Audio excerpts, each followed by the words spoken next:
你是谁呀？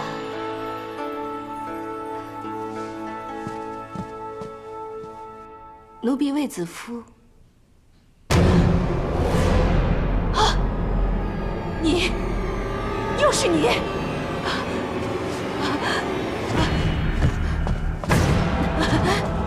瑞姬！瑞姬！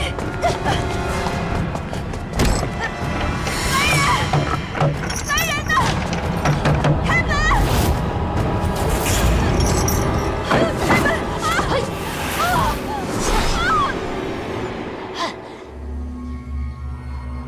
谁？谁？谁？谁？出来！出来！出来！出来！出来！出来！出来！出来！出来！你是谁？怎么在这里？你要知道，你进来了就出不去了，何必呢？都这么多年过去了，还是不肯放过我。是他派你来的吧？你要知道，想要害我可没那么容易。不，奴婢是新来的佳人子，来向瑞姬学习宫规。宫规？哼，早说嘛！不以规矩，不成方圆。宫中的规矩必定要学，可宫里的事岂能仅靠这规矩二字？个中的权谋计算要学的多着呢。我以后再教你，退下吧。诺。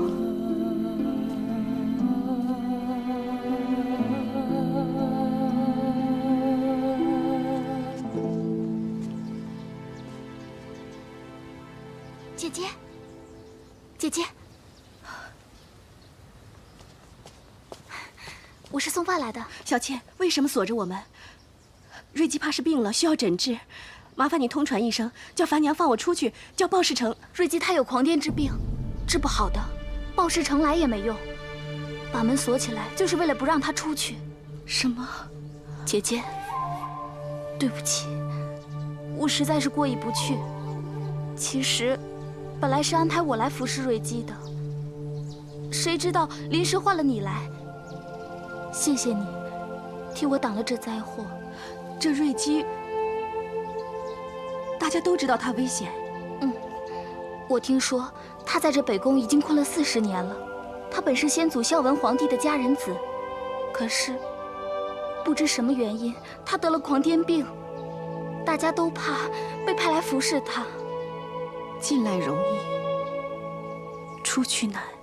瑞姬，她能伤人，她随时都会发狂的，日夜提防也没有用。我真不知道你留下来日子怎么过。没关系，甜亦乐，苦亦乐，安之乐之，心善之间。既然不能离开这里，那我就安心留下来。你放心吧，我会事事小心的。再小心都没有用，狂癫的人呐，什么事都做得出来。早前呀，被派去照顾瑞姬的宫女啊，有一个啊被他打死，还有一个被他……你没见我在熏香养神吗？不知道你在说什么。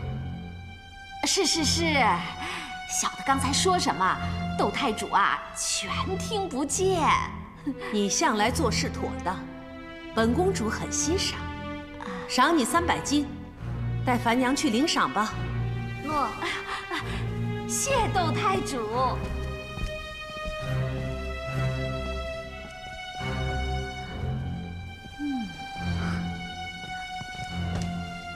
母亲，情况如何？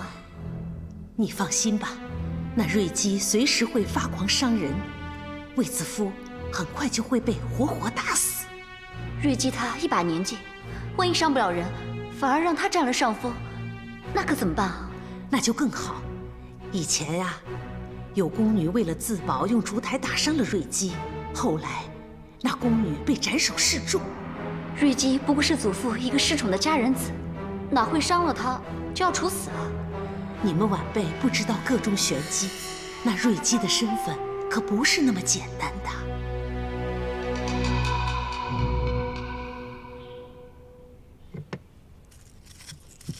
聘则为妻，奔则为妾。皇后之外，其他的妃子都是未经婚仪，算不上妻子。只有皇后能行亲残之礼，领嫔妃、公主到东郊采桑。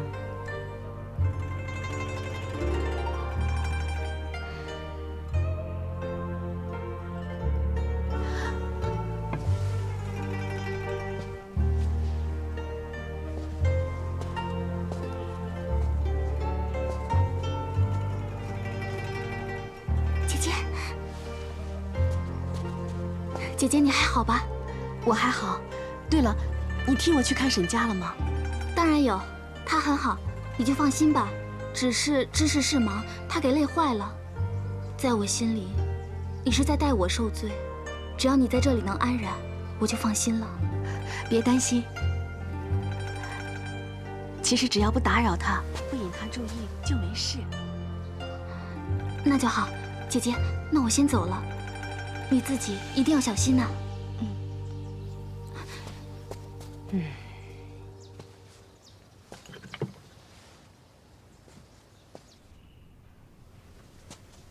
瑞姬用膳了。这个给你，怎么了？怕有毒啊？瑞姬还是先用膳吧。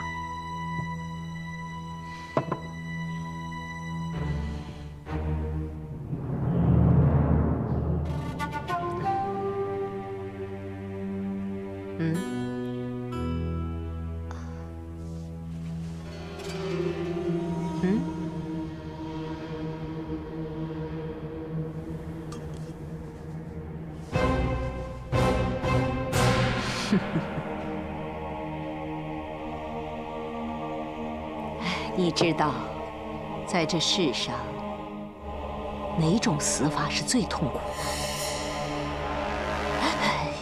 身上万虫噬咬，搏夫追随之痛，你尝过没有啊？瑞姬，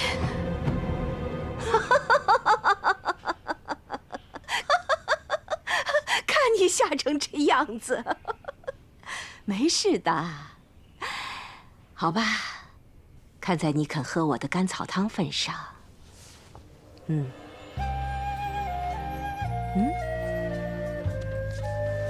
从今天开始，我们就是一家人。你信任我，我信任你。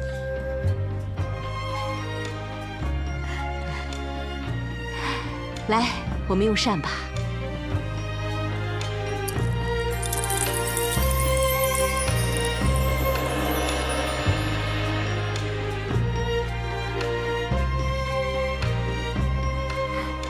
祖母，有出脚底戏叫《东海皇宫》，比那些戏曲杂耍有意思多了。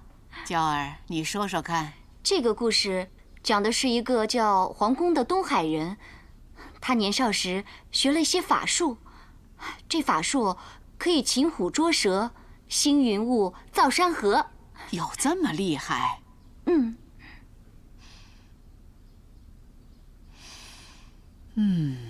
真是香气逼人呐！祖母，你答应过我，全部图好才闻的。啊，行，啊，你说那个皇宫后来怎么样了？啊，谁动了哀家的玲珑双蝶步摇？太后息怒！你们的管事没告诉你们，其他的都可以修整擦拭，唯独这玲珑双蝶却是不能碰的。把事物都放回去，叫你们管事下个月派个老练的来。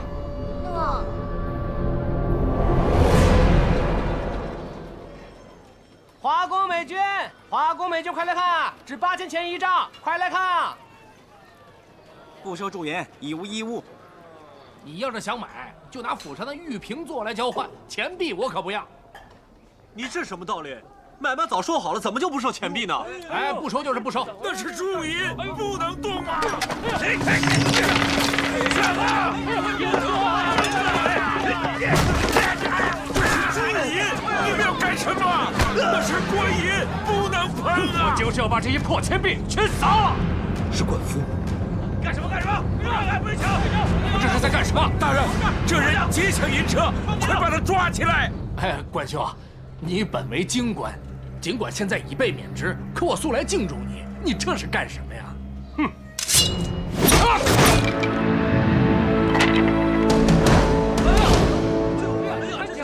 这就是你私铸的银钱，我劫抢你的铸银，就是想要告诉大家，你这是在劫抢百姓的血汗。全因为你这种铸币商，铸出这种缺斤短两的钱币，商贾们才拿这些伪币做薪资。你看，这就是你们贪婪者的祸，把这事给我带走！快，把衣服拖回去！说得好，做得好。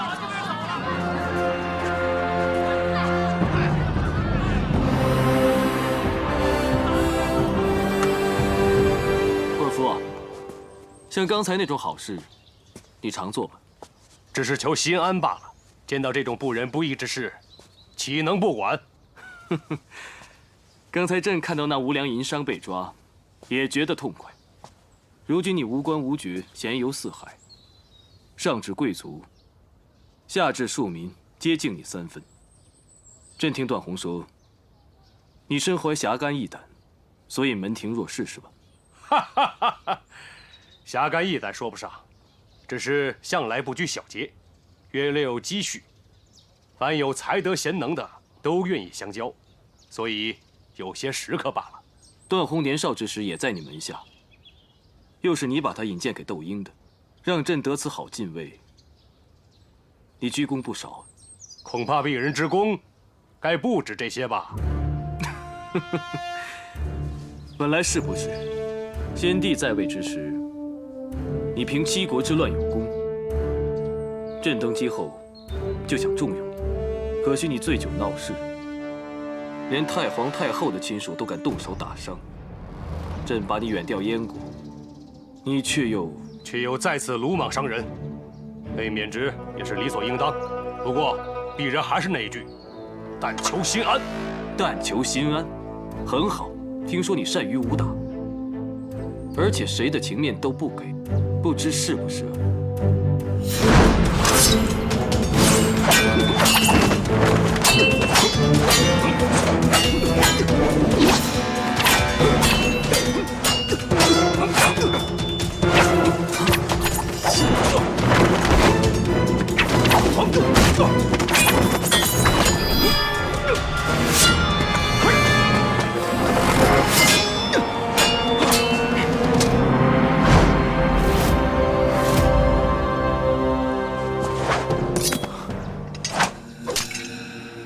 陛下恕罪。何罪之有？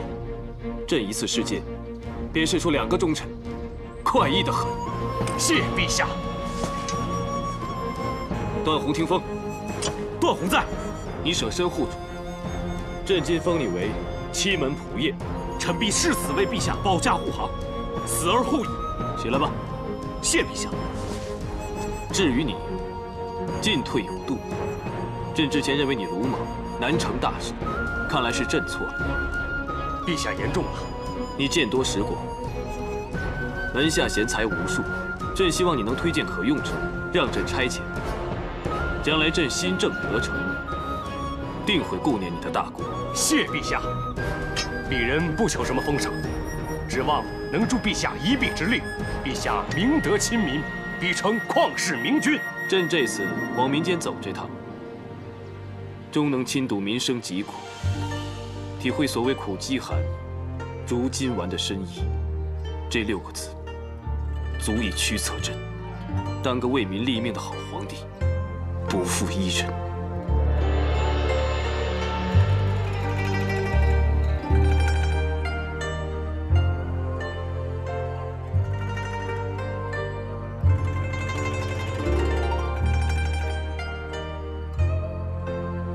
瑞基，你看看，我做好了。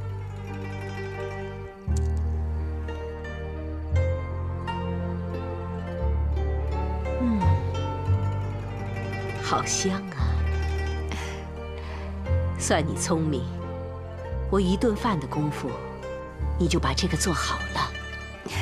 好，值得我再教你盥洗之礼。谢瑞基。足容重，目容端，手容弓，头容直，气容肃。请瑞基灌手。很好。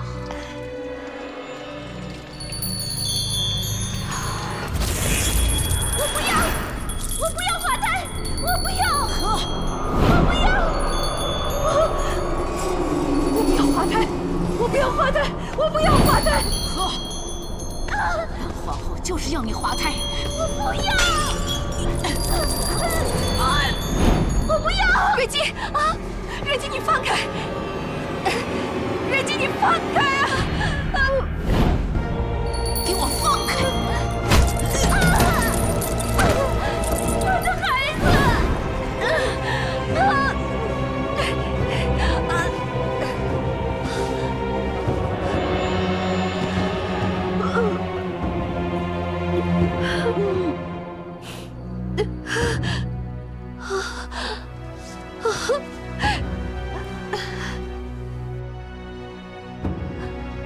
我的孩子，母亲保不住你。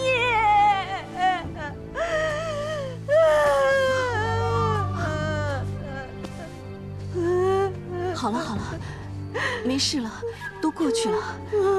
好了，都过去了。瑞基，都过去了，现在没有人可以伤害到你了。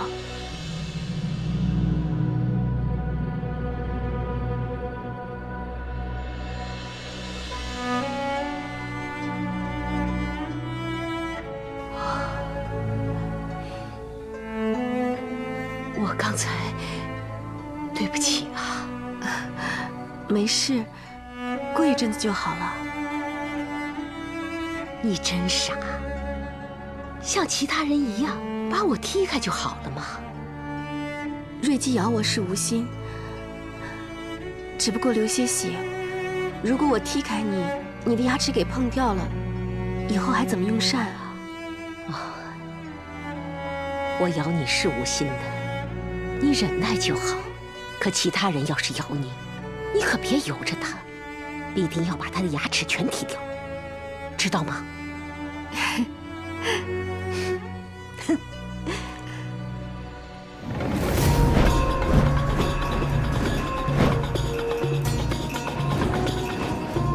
娇儿，你怎么这么快就灰心丧气了？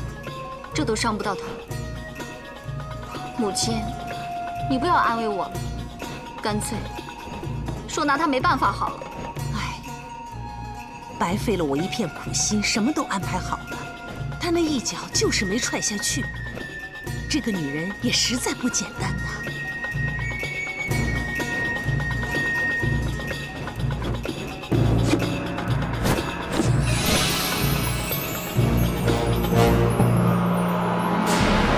你敢拿话来刺我？小人知罪，请皇后恕罪。退下。诺，小人告退。娇儿，你勿需紧张，那花虽有暗刺，始终伤人有限。那倒未必。一向谨慎的皇上，为了他焦躁起来；一向狂癫的瑞基，却为他安静下来。母亲，你说我能不紧张吗？唉，既然这次那颠覆没伤着他，他也没伤着那颠覆，那不如就……母亲，难道除了铃声，还有别的办法，可以让瑞基发狂？何须让他发狂？他没有弄死那小贱人，那就让那小贱人弄死他。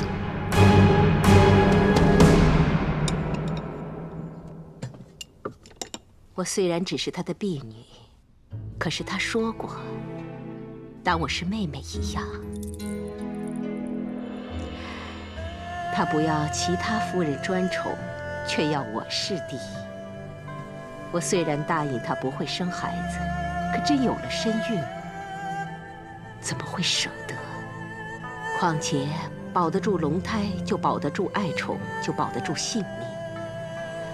我不告诉他有了身孕，是理所当然的。在宫里面，哪里有真心呢？今日与你互称姐妹的，说不定明日就来要你的命。喝点甘草汤吧，你今天配的汤特别清甜。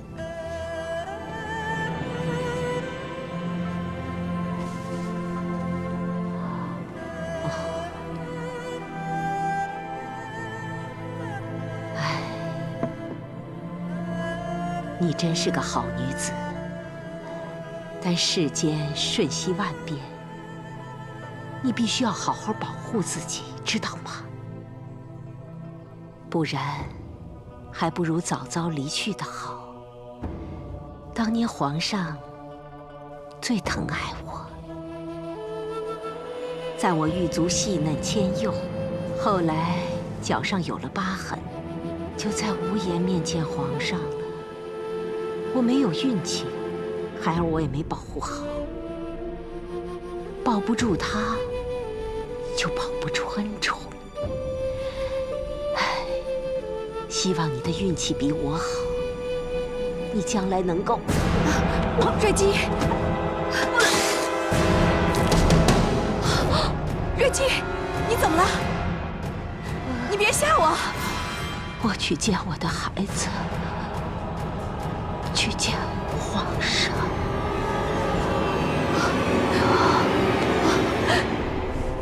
你别吓我！来人呐！来人！来人呐！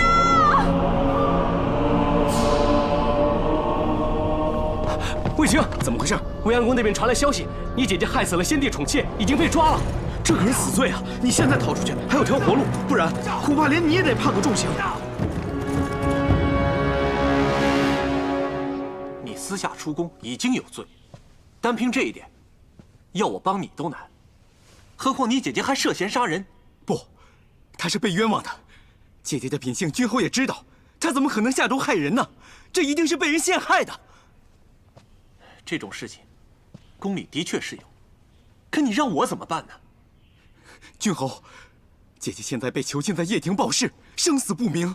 听说那里会严刑逼供，她一个柔弱女子怎么受得了呢？求君侯让我见见公主，毕竟公主是皇上的亲姐姐，太皇太后的亲孙女儿。我要求她来救我姐姐。住口！你以为公主是你们的守护神灵啊？啊！这种事情一旦惊动了太皇太后，谁去劝谁遭殃。你们已经不是平阳府的人了，别在这里纠缠不清，给我惹麻烦。常总管，在，带卫青出去。君侯，君侯，卫青，公主晚上才回来，你先到厨房避一避，到时候看如何开口救人吧。起来吧。来，公主，尝尝这个。公主，来。怎么了？哎呀，公主你怎么了？吃个烤肉都出神。来来来来，没事，你吃吧。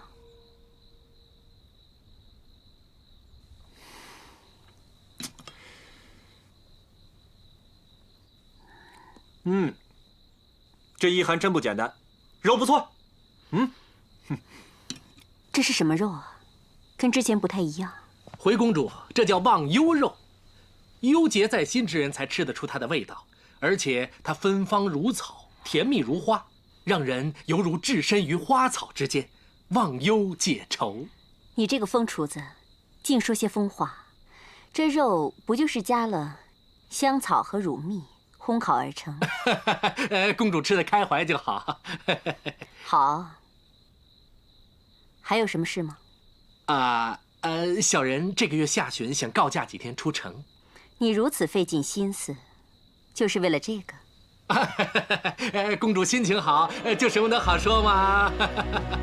看你嘴甜，准了。谢谢公主。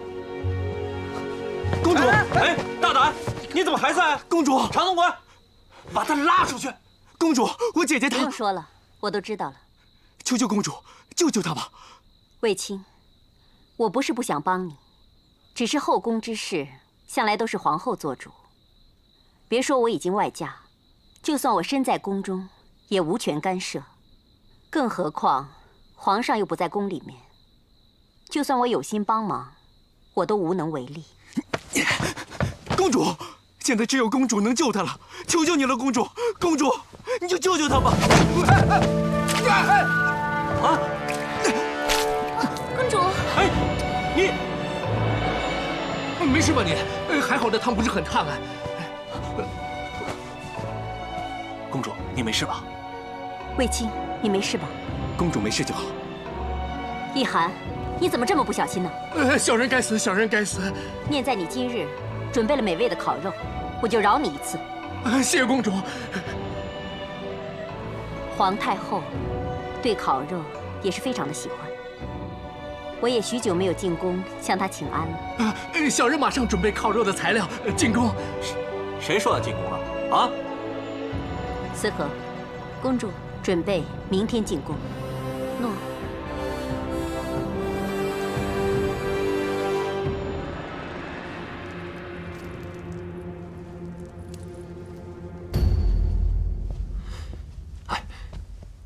公主啊，我看这趟浑水你就别趟进去了吧。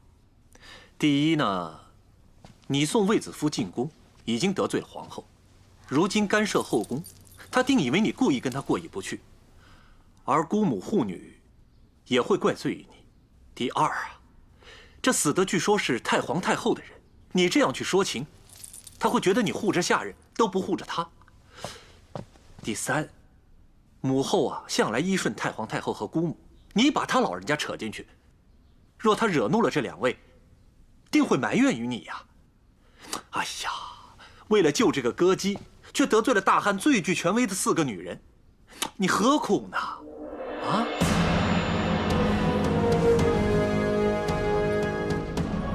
何苦？第一，卫青维护姐姐如此卖命。我是皇上的姐姐，维护弟弟也是应该的。第二，卫子夫是从我平阳府的门走进宫门的，他的荣辱早就跟我们连在一起了。第三，卫子夫是皇上喜欢的人，我能为皇上守护他，赢得皇上的信任，比什么都重要。你说对吗？对呀。公主说的对呀，反正我们也脱不了干系，不如给她送个人情，向她示好。还是公主想得周全呐。你等我一下，我整理一下就陪你去。哎，那公主可有什么万全之法呀？人心情好，就什么都好，只盼着烤肉哄得了我开心，也哄得了母后。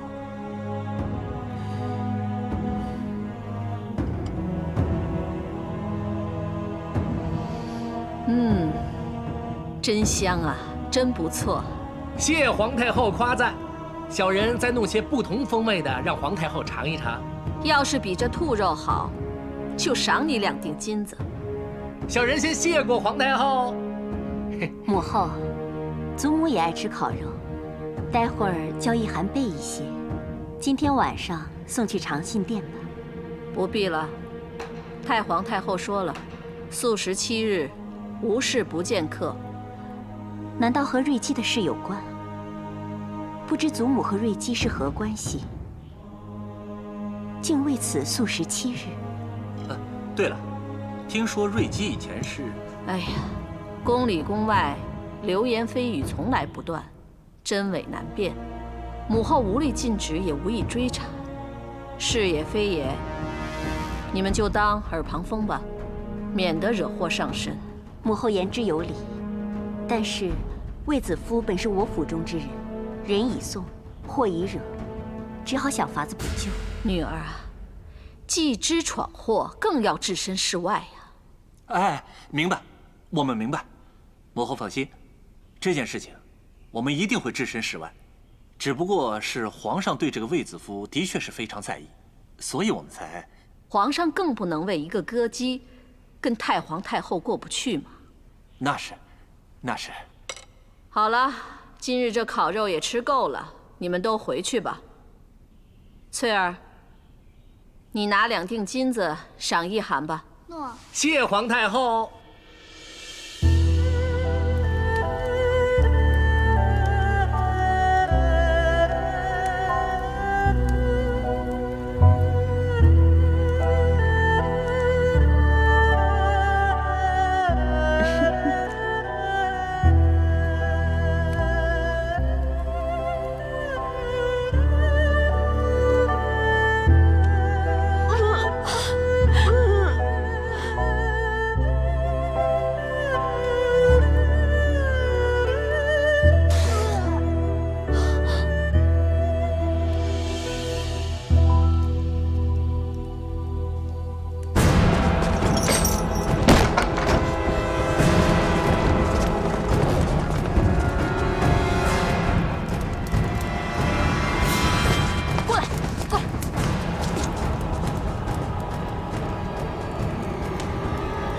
看看，这些玩意儿见过吗？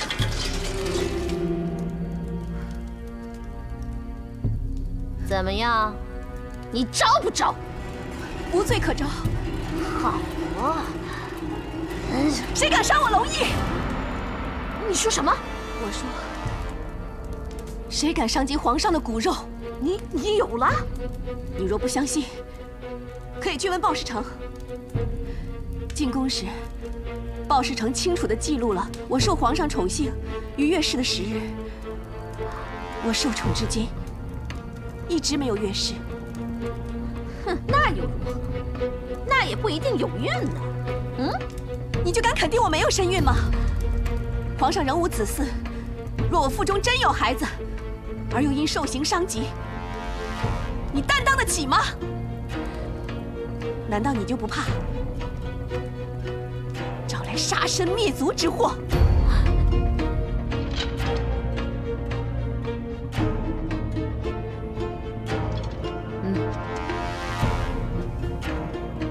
确实是1个月都不到。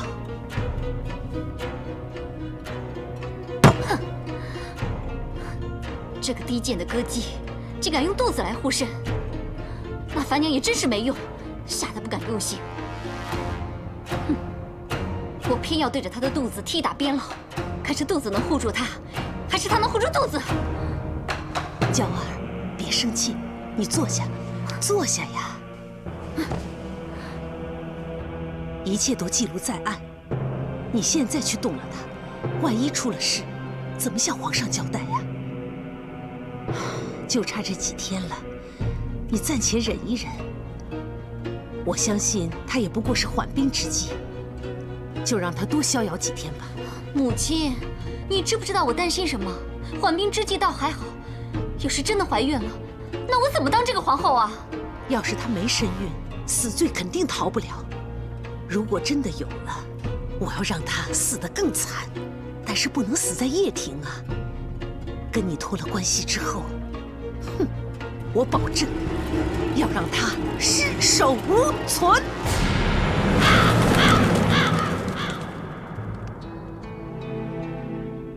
朕离宫之后，你万事要小心。等朕回来。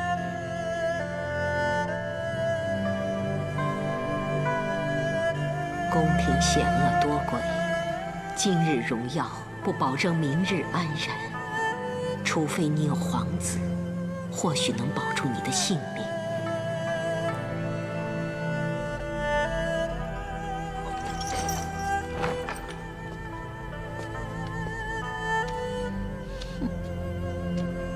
如一，进来吧。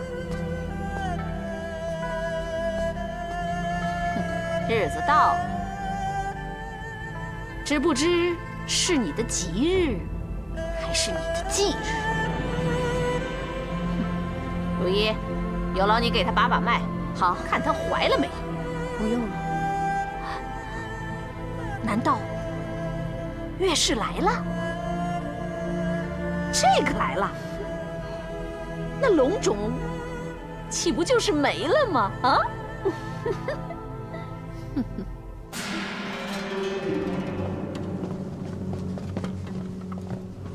参见皇后。奴婢卫子夫参见皇后、窦太主。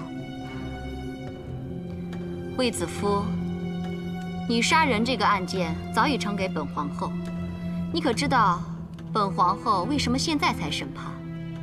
就是因为你曾受圣宠，只盼你能为皇室延年子嗣。说不定添个一男半女，不只能抵其罪，更能立下大功一件。可惜没有。既然你没有龙胎保护，樊娘，杀人之罪应当如何？论罪，当斩。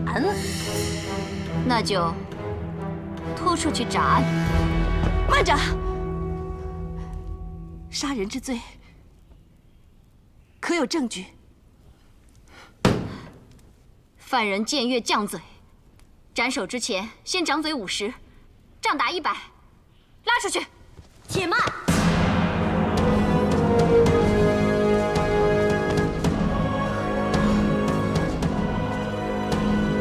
参见皇主。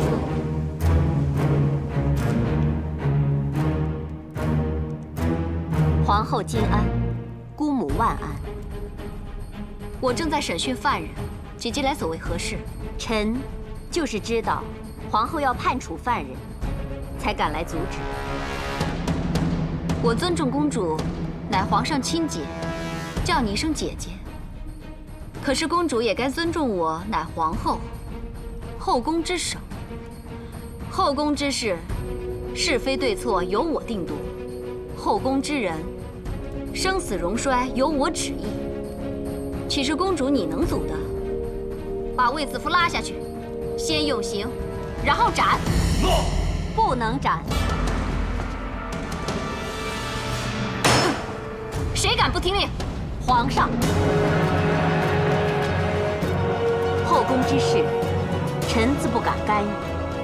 但皇后刚才也说了，我是皇上的亲姐姐，事关弟弟家人的生死，身为姐姐，当然要通知皇上。也许是天意，皇上本已启程前往上郡，竟然让平阳府信使赶上报讯。如今皇上已在回宫路上，并传来手谕。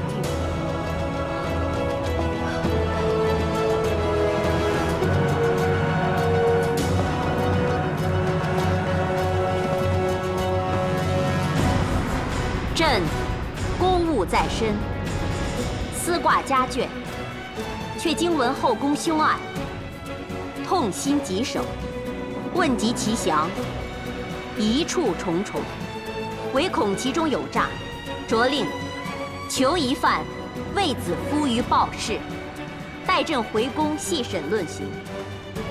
若有私自用刑者，以为止犯上论。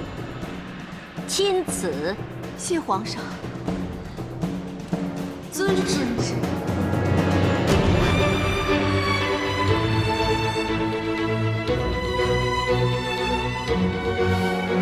皇上驾到！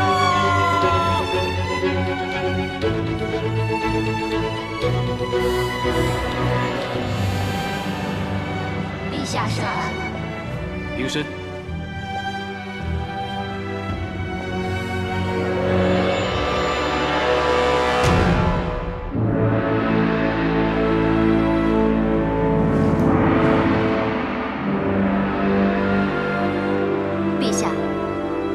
臣妾分内之事，陛下干涉，既与理不合，也致臣妾颜面威严于无存。今后臣妾如何统帅后宫？还请陛下让臣妾主理此事。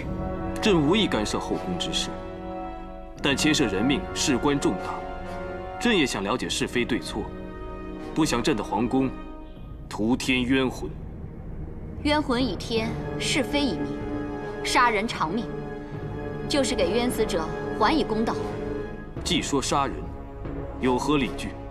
瑞姬殿内只有卫姬一人，膳食由叶庭私膳房供应，二人同吃，却只有瑞姬中毒，分明就是卫姬下毒杀人。皇后亲睹卫姬下毒吗？即使没有，那他人也无下毒的机会。又有宫人守卫亲睹吗？既说二人独处，又何来目击者？那在卫姬身上搜到毒药了吗？毒药已下，又从何处搜寻？卫姬身处深宫，找到给她毒药的同谋没有？或是卫姬进宫之前早已备好毒药，并无接应？或是，那卫姬是否供出杀人缘由？可能受不了瑞姬严厉教导，杀人泄愤，以逼劳苦。可能。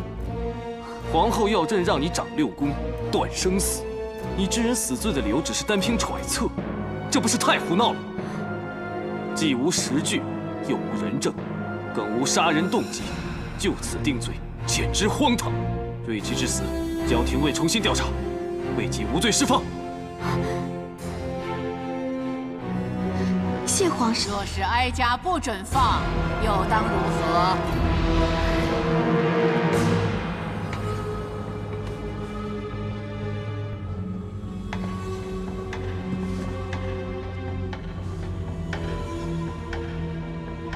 太皇太后金安。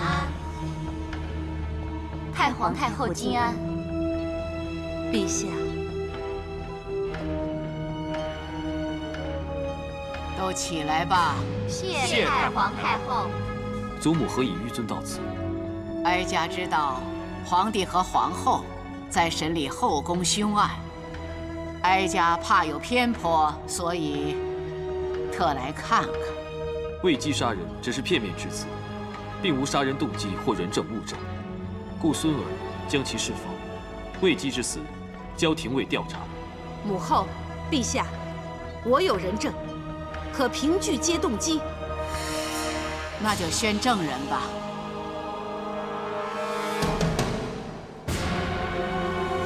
奴婢小妾拜见太皇太后、皇上皇后。年礼了，待会儿问你什么你就答什么。诺。小妾，卫姬如何对待瑞姬？快讲出你所知所闻。禀太皇太后、皇上皇后，奴婢每日送饭食于瑞姬和卫姬，常闻卫姬埋怨照顾瑞姬辛苦，更恨瑞姬偶尔发狂，让其身心受伤。我闭嘴！奴婢没有撒谎，这是瑞姬所咬。卫姬曾说，恐怕不知何时会再受瑞姬痛打，深恐性命堪虞，为求自保，得先下手为强。小妾，我跟你无怨无仇，你为何诬陷我？子夫，对不起，但在太皇太后、皇上皇后面前，我不得不说实话。不，你还说，反正瑞姬狂癫吓人，她死了也没有人疼惜，到时候定能脱罪。你撒谎，我没有说过。既然人证动机都在，就按罪处死吧。来人，在。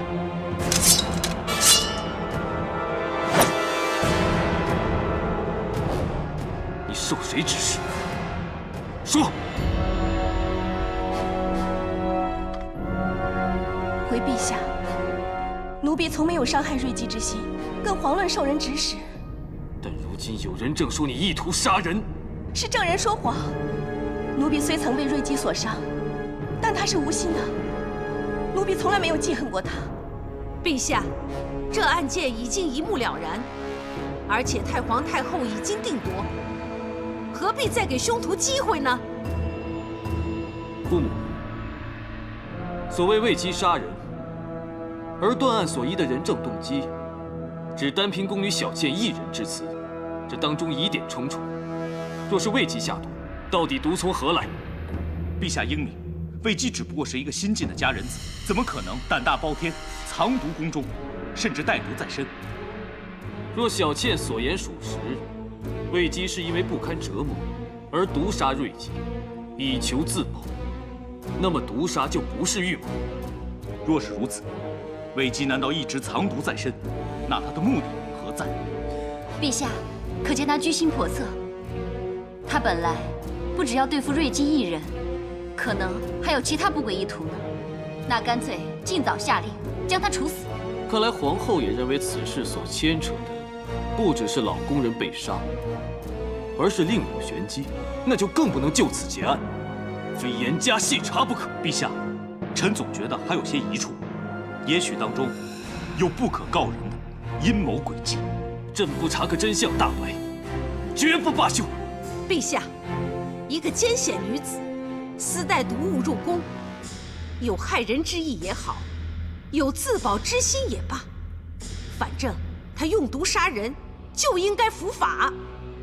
哼，所谓阴谋，不过只是猜测而已呀。就算真的要查，也未必能查得出来呀。这阴谋怎算似是而非？朕目下就有可疑之人，能指使他人替之卖命，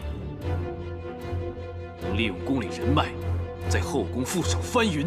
此人或是你。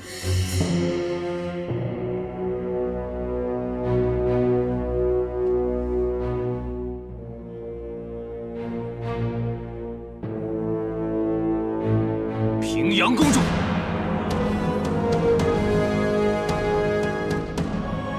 当日是你献魏姬进宫，如今这乱局岂会与你平阳侯府毫无瓜葛？陛下，我与你自小亲好，我自问对你问心无愧。当日位于帝皇进献魏姬，只是希望能替陛下分忧解愁。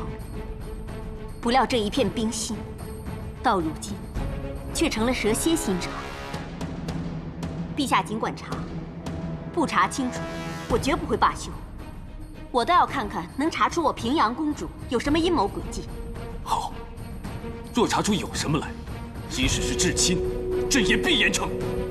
要不然就愧对祖父祖母了。彻儿，你为了查究这宗案子，把你亲姐姐都牵扯进去了，甚至连你的祖母和祖父都搬出来了，是不是啊？祖母，孙儿知道。这瑞姬曾是祖母侍女，祖母此番亲来听审，足见主仆情深，必不想瑞姬死得不明不白。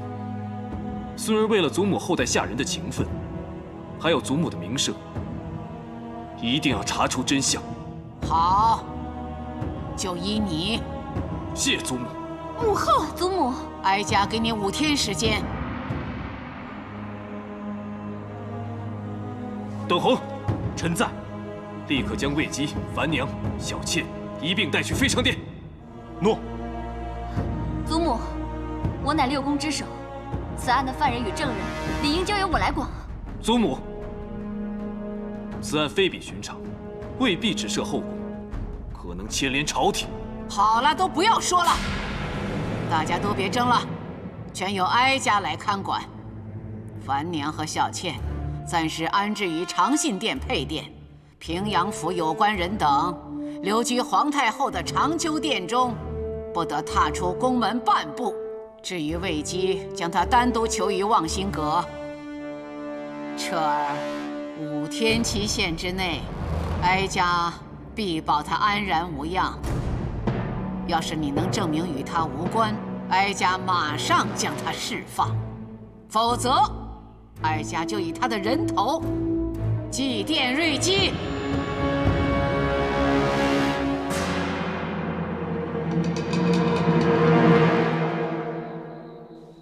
那歌姬果然是个祸害，连累我全府上下给囚禁起来。平阳侯府何曾受过这种待遇？哼！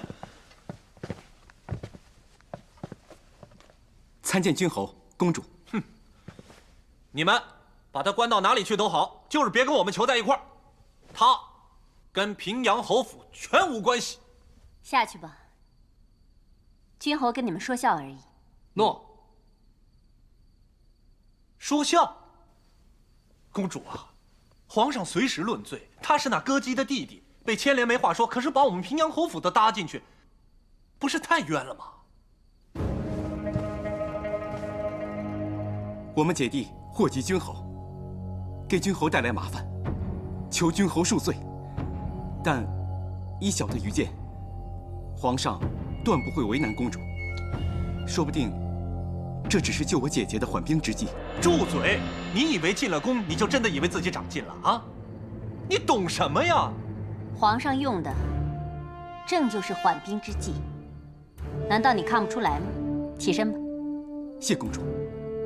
哎呀，怎么会看不出来呢？只是圣意难测啊，公主。哎！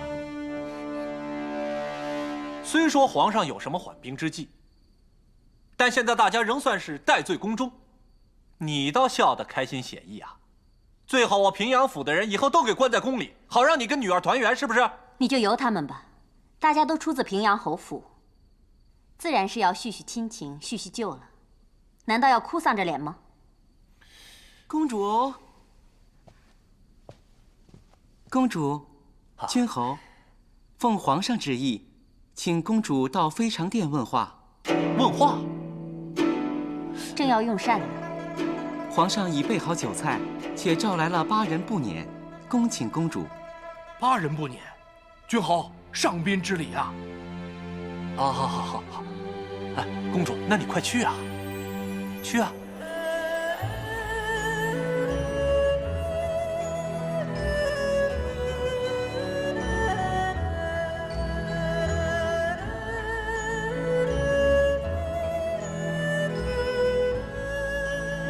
不是说有话要问吗？想问什么，不妨直说。弟弟想问姐姐，这新进贡的举酱酒，味道是不是姐姐尝过美酒之中最上乘的？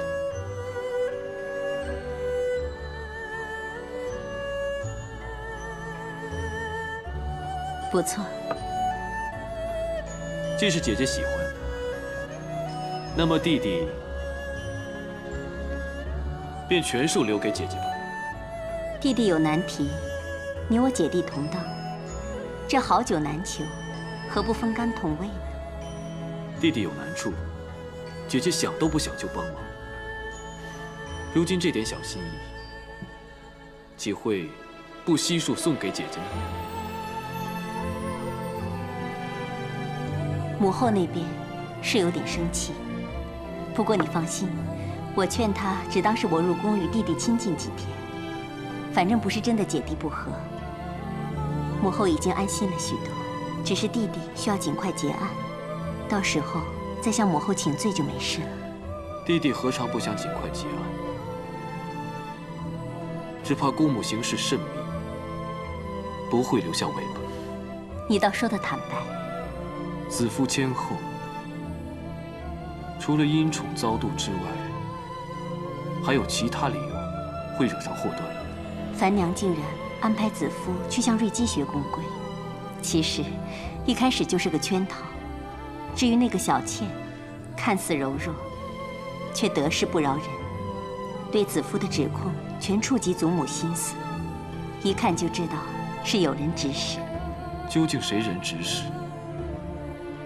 我们心中有数。现在就从瑞姬的死因着手，先查出死因，找到下毒源头，这样就能顺藤摸瓜，查出真相。参见陛下，公主回来了。御医怎么说？据御医查验所报，瑞姬的确是中毒而死。至于是何毒所致，他们一直在查究，却难下定论。会是厨房动了手脚吗？瑞姬死后，御医怕是厨房出错，曾去细查，连他当日的食物残羹也留起细验，一概查不出有什么问题。臣会继续调查樊娘、小倩的一切。朕已下旨，不管任何人，如有报信，赏；有线索，赏；有证据，更赏。那我就动用宫中所有人脉追寻线索，希望尽快查出真相。如今我们最大的敌人，就是那弹指光阴。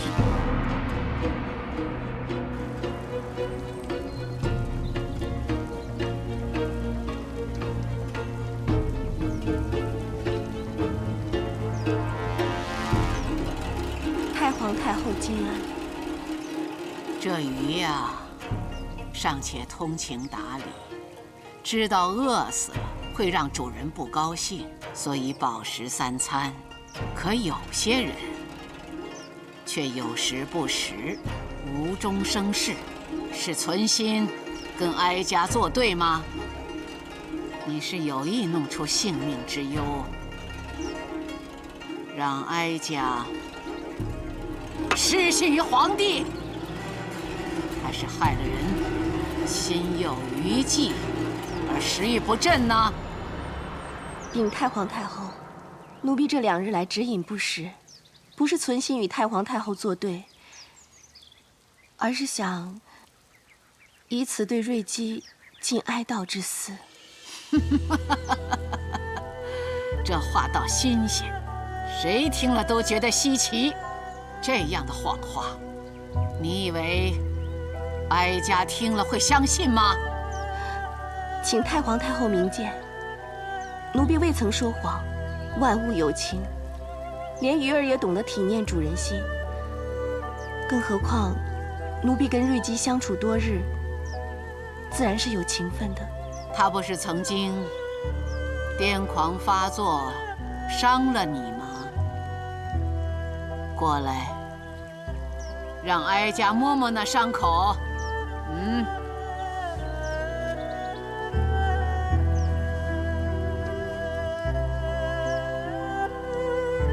哎呦，咬得很深呐，这罪不好受吧？要说为此把他杀了，哀家信；要说跟他有情谊，为他哀悼，哀家不信。瑞姬伤我只因病发，我并没有害她的道理啊。你是太过纯真善良，还是太过诡计多端？故作矫情，想撇清罪责呢？奴婢的确没有杀他，除了病发的时候，瑞姬一直待奴婢很好，宫中规矩礼仪，她也是知无不言。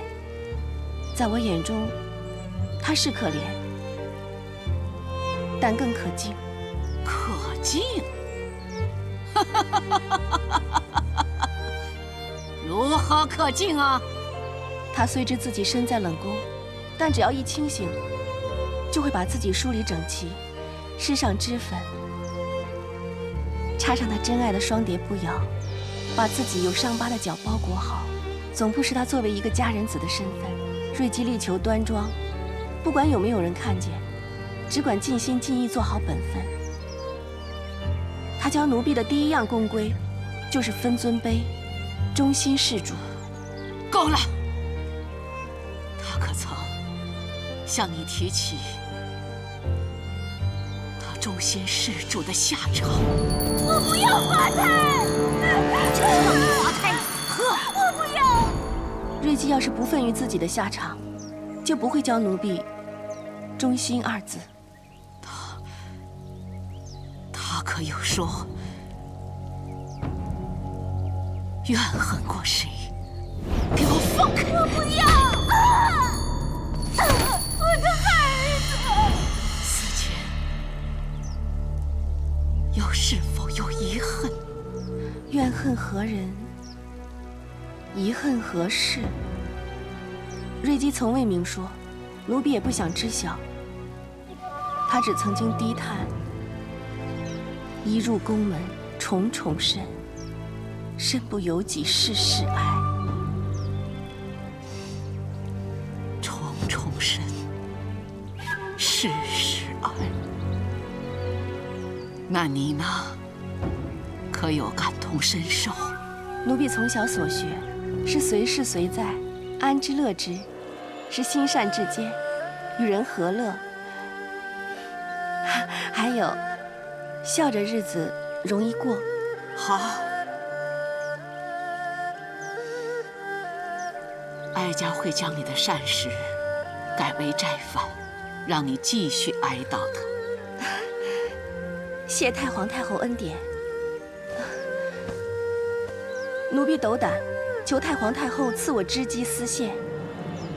听说你之前已经向宫婢要了绢布针线，缝制绢花，得以解闷儿。现在又要织机，奴婢缝制绢花，只为装饰瑞吉棺木。今日亲见太皇太后，奴婢就在斗胆恳求，得织机丝线，织出3尺赤绫，为其遮蔽足上伤疤，让她稍补遗憾，安心而去。过来。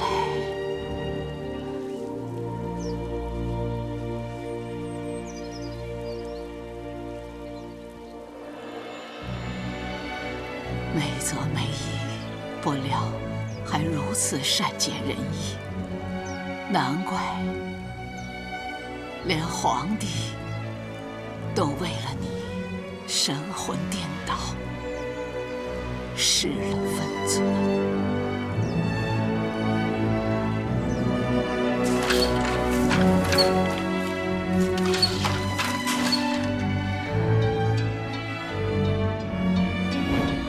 当年皇上最疼爱我，在我狱卒细嫩纤幼，脚上有了疤痕，就再无颜面见皇上。